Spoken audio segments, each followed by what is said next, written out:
have some additional drainage involved in this section. We did not do this particular section last fall.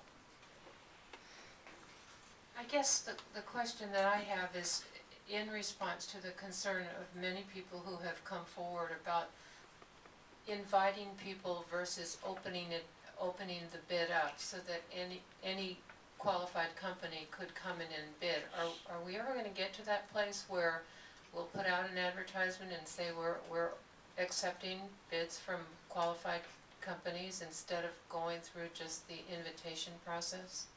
Currently, at this point, the only thing that we do differently than what we would do in what I call a competitive bid process is we do not spend the additional funds for a paper advertisement. We have a list of people that we send it out to. Purchasing also gets a copy of when we send out for the RFQ. The RFQ is posted on the district plan room page, so it's publicly open to anyone that's looking for projects to work on.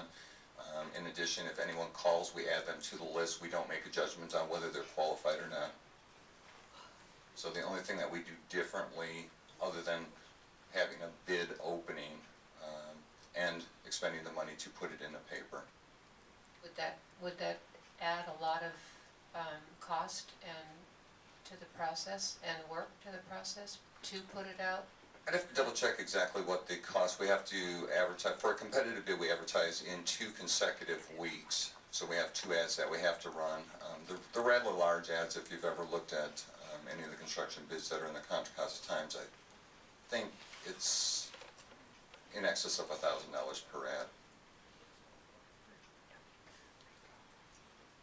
I think the place I got to in all of this is that we have multiple methods of how we're doing something, and it doesn't mean that we don't use the bid process at all, and that really is the first line of defense, I believe.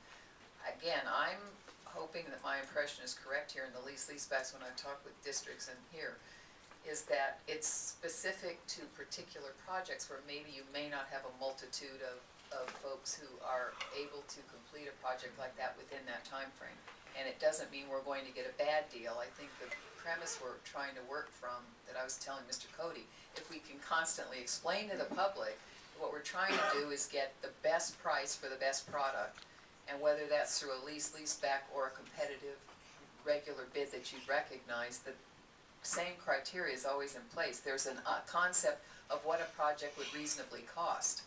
And we're not going to go, hopefully, to a lease-leaseback where people say, well, since we're only one of 2 companies, we're just going to jack up the price and charge whatever we'd like. I think that the information I've been receiving is that it's still a bid. It's just more honed down to try to get particular people who can do that work and make sure that we get that work done in our time frame. So I'd say the competitive bid is still our first method, but the goal is to have the best price and the best product. And if that is a lease-leaseback periodically, I think the concern again was we suddenly started doing lease-leasebacks out of the blue, and people didn't understand. There was a lot of controversy around them, and I'm still not saying I love them dearly. Any other questions? Okay, thank you. Looks much nicer than the current landscaping, having worked at College Park myself. We'll take a vote on the acceptance of this contract.